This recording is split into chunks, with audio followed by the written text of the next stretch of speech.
hospital's job. It's the hospital's job to do the IV. It's the hospital's job. But the reality is the patient care starts the moment that you're with the patient. So why make it harder for the hospital? Hey guys, it's Latte, and I'm here with my little friend Cletus, who wants to talk about something we saw recently in an article. Being said, it reminds me of a personal story of mine, and maybe this can shed some light to some of these new medics or new basics that are out there, and intermediates, not forget about those, that are out there in the field who are doing patient care. EMS Avenger posted a really interesting article, and it was called Why Timing Matters for Pre-Hospital Interventions. A lot of the information that was written on there had talked about, well, why do we as providers always think to ourselves, well, we don't need to do something because the hospital will do it. I was a brand new medic. We had a patient who was sick, but stable, but definitely sick, needed to go to the hospital.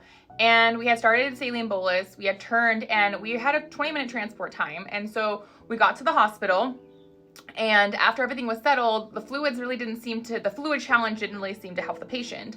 And we were turning in, and I was in my head going, well, this patient is definitely gonna need pressors later. But in my head, I was like, we've already turned into the ambulance bay. There's really no point for me to strut the presser. I'll have the doc do it. I'll let the doc know, they'll know more. And I remember this call being pulled up by my medical director because he wanted to talk about it. And he had said, why we choose not to give this certain medication. And I remember my argument being, well, we were turning into the hospital, so it didn't make any sense to me because we were already there.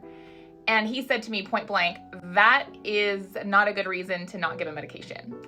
And ever since then, it has stuck with me. And I think this article is amazing. And I think it really speaks to the fact that a lot of providers, like myself when I first started, are trained that way, are told by preceptors, oh, well, the hospital's job. It's the hospital's job to do the IV. It's the hospital's job.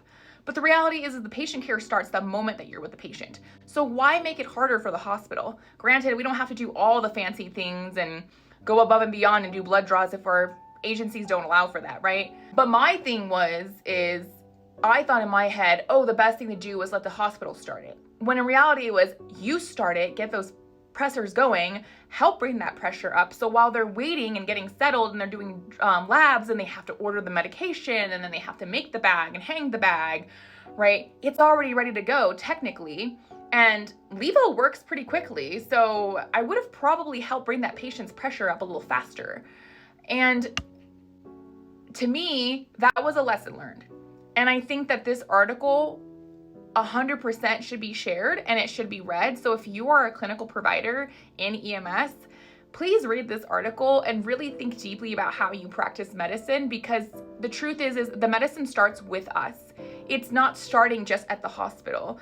And I think we need to realize the importance of the fact that those decisions